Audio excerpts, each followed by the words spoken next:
So, you know, this is a many-faceted gem of evil that we face, and you're exactly right. We have to educate people as to what's going on, sound the alarm, and I believe that if the American people actually withdraw their consent from this operation in Washington, it can't actually succeed. We saw a little bit of that with the TSA. You mentioned you, of course, were heroic against the TSA. This is, I think, an extremely important issue, and we actually saw them push back a little bit because of all the popular opposition around the time of Thanksgiving and since then. So, of course, they're going to start up all the porno scanners, the dangerous radiation scanners, all the horrific feel-ups and so forth that are designed not to find a terrorist, but to humiliate us, to make us feel like cattle, so they can show us that they can do anything to us and nothing can happen to them. So all those kinds of procedures, they're going to try to start them up again. That's why we have to start up our anti-TSA campaign again, to go after these people, to alert Americans. This is just pure. I don't think there's ever been anything. I don't think even Hitler or Stalin did this stuff. I mean, it's quite an astounding and humiliating and disgusting business they're doing in the airports, and they can be beaten. They can be pushed back. We saw it again the end of last year, and I think it's going to be a very important thing again this year. Lew Rockwell is our guest, the chairman of the Ludwig von Mises Institute. I want to get into the economy. I want to get more into the TSA and this control grid that clearly is training us to have government get in our comfort zones, to teach us that we're the terrorist. I saw Ridge announce 8 years ago, right as Homeland Security was getting cabinet position, in a 2-hour C-SPAN piece, and I've been warning people ever since, that they would be on the streets, they would be at checkpoints, you'll have to have an ID card to have a job, an internal passport. They now admit that indeed this is what they're doing, but you literally stole my thunder there, Lou. My next point was dealing with Nazi Germany. Even Hitler, and I've studied it deeply, and even Stalin, Mao, they didn't put on paper that they were secretly torturing people for confessions. They didn't put on paper that they could torture children in front of their parents, like John Yoo and Alberto Gonzalez and others. They didn't put on paper that they were involved in narcotics trafficking. Now Fox News comes out with Geraldo Rivera, and the troops admit, yes, we help them grow the opium. It's being, produced at record levels. I mean, is this just hubris, or I believe, from studying them, it's more of a psychological warfare op where they're trying to, because we've exposed them, just bring it all out in the open and inoculate us to psychologically to accept anything and everything. I mean, first it's, oh, you don't like us body scanning you? Now we'll grope you. Now we'll do both. Now we'll put our hands in your pants. I mean, they literally go in the pants and squeeze the underwear and squeeze the genitals. What do you think? I mean, is it just power mad, or is there something more to it? Well, I think it's, first of all, they enjoy it. There's something about the kinds F.A. Hayek, the great Austrian economist, had a chapter in his book, The Road to Serfdom, called Why the Worst Rise to the Top. And he was talking about government. In general, the kinds of conduct that don't get you anywhere in a business rise you right to the top in government, whether it's successful lying, demagoguery, being power mad. So these people, they love it. They love taking an innocent person and putting their boot on the neck and pushing your face in the mud. I mean, they actually like that. This is not, of course, just the American criminals. It's criminals in governments all over the world. To briefly interrupt, it's from 1984. O'Brien's torturing Winston, and he says, you want to know the future, Winston? It's a boot stomping on a human face forever. Well, that's what they want, and they not only want it in order to maintain power, in order to enrich themselves, but they also want it because they like it. Yes. They like doing it, and so you can see it in the eyes. There's a wonderful many novels written about this sort of thing. Of course, Orwell was so great, but there's something about the eyes of these people. When I was a boy, the cops were, I thought, at least in the middle-class town I lived in, pretty much decent guys.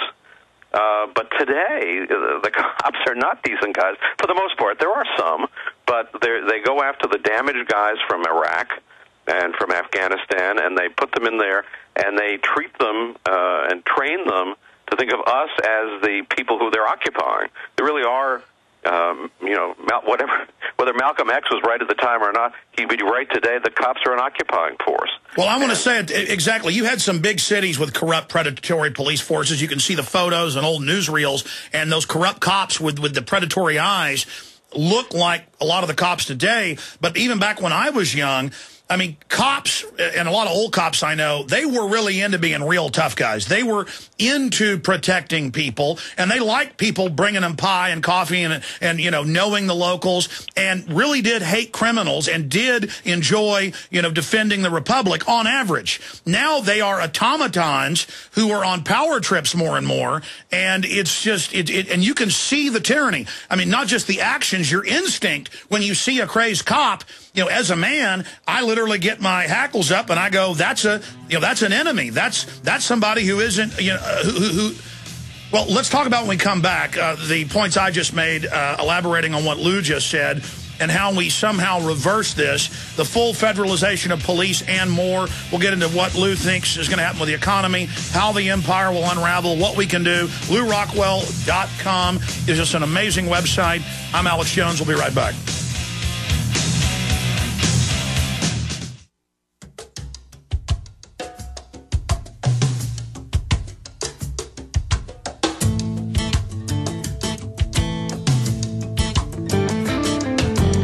Cyrus Jones from 1810 to 1913 made his great-grandchildren believe you could live to 103. It's very simple. When you militarize the police, the military is trained to kill people and break things, to fight a foreign enemy. And decades ago, the police would deny they were being federalized. They would deny that they were being militarized. Now they call themselves paramilitary organizations. Lew, you got cut off by the break. Continue with your point. Well, you know, to follow up on your point just now, I remember when Richard Nixon, the evil Nixon, and the Republican Party started the open militarization and federalization of local police forces with the Law Enforcement Assistance Administration, as they called it, back in the 1970s. And it's been a steady increase today, so that, yeah, the local cops are adjuncts of the federal government, and they all look like soldiers. I mean, is there anybody listening to this show who, when they see a cop car or a cop, think, oh, thank God, I'm going to be protected? I mean, none of us think that. And even in the little town I live in, the cops look like something out of Star Wars. I mean, they're all wearing body armor, and they have, all kinds of advanced weapons in the trunk of their police car. And it's very alarming. I mean, they clearly are becoming an occupation force. But, you know, there's one thing. I want to bring up one optimistic point. There was a man called Étienne de la Boétie, who was a French thinker in the 16th century. Murray Rothbard writes about him and makes the same point. David Hume, Ludwig von Mises, others. The governments depend on the consent of the governed. Even totalitarian governments depend at least on the tacit consent, because if we remember what happened in Romania when the people had finally had enough of Ceausescu and his people, didn't matter that they had the army, didn't matter that they had the secret police, they went down because the number of victims of the government is far vaster than the number of people living off the government. And no amount of propaganda could stop that from happening. And Ceausescu, hours before he was overthrown, was up there bossing them around at a rally, but cops started beating people up, and the people just finally said, that's it, we're done, it's over. And Ceausescu, of course, was tried and executed within just a day or so of that. And again, a lot of police, and I want to be positive about this, despite all the brainwashing and the fact that they've tried to train the police that the public is their enemy, a lot of police are starting to see through this as well and realize what's happening. Well, I think that's true, and I think that there are a lot of good guys in the police forces, and there are a lot of good people who work for the government. In fact, when we actually really start to make progress against this whole regime, we'll see a lot of people in the government joining us. This is what's happened in any other similar instance in human history. The rulers can no longer count on their own troops or their own police. We saw a little bit of this back during the Vietnam War. I've always argued that the reason that they couldn't keep up the Vietnam War, which was a war of aggression against innocent people, entirely evil, entirely rotten. Probably there were 6 million people killed. Martin van Crevel, the great Israeli military historian, has said the U.S. was responsible for the death of 6 million people in the Laos, in South Vietnam, in North Vietnam, and in Cambodia. Of course, no American, those names are not on a wall anyplace in Washington. Nobody cares about that sort of thing. But at some point, the American troops started to mutiny. They started to refuse their orders. They started to have sit-down strikes. And I think that when that started happening, it scared the pants off the people in Washington, the striped pants, and they had to start getting the troops out. They had to end the war.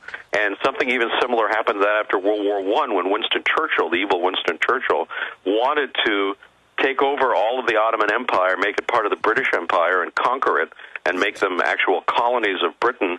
And he writes about this in his private letters. He says it's so horrible that the British troops had had enough of war. They wanted to go home. They weren't going to fight anymore. They weren't going to go conquer what has since become Iraq and Syria and Lebanon and so forth. So that is actually what's going to happen. This is what they fear most, when their own troops, their own soldiers, even their own spies are going to put the people first instead of the government first. We're going to go to break. Long segment coming up, Lew. But when we come back, I want to get your take on what you were already alluding to. In fact, I did an audio blog a few days ago on this specific issue, that the system, whenever we're ready to stand up and fight back, they always retreat. But then when we get comfortable again, they always reemerge. We've seen that with the TSA. They backed off not just on Thanksgiving Day, but have backed off in many respects since then. And as you said, they're now trying to come back a month later to start enforcing it. They don't want us to ever gain critical mass. And they don't ever want us to learn that we can have political victories, just like you mentioned with the troops in Vietnam. Stay there. You are obsolete, Mr. Wordsworth. A lie. No man is obsolete. You have no function, Mr. Wordsworth. You're an anachronism, like a ghost from another time. I am nothing more than a reminder to you that you cannot destroy truth by burning pages. You're a bug, Mr. Wordsworth, a crawling insect, an ugly, misformed little creature who has no purpose here, no meaning. I am a human being. Words, Mr. Wordsworth, that have no substance and no dimension, like air, like the wind. I don't care. I tell you, I don't care. I'm a human being. I exist. And if I speak one thought aloud, that thought lives, even after I'm shoveled into my grave. Delusions, Mr. Wordsworth. Delusions that you inject into your veins to make you think you have a strength when you have no strength at all. You have nothing but spindly limbs and a dream, and the state has no use for your kind. Resistance to tyrants is obedience to God. It's Alex Jones. It's 34 after. Thank you for joining us. It's the next to last live transmission of 2010 as we hurtle into 2011 and beyond.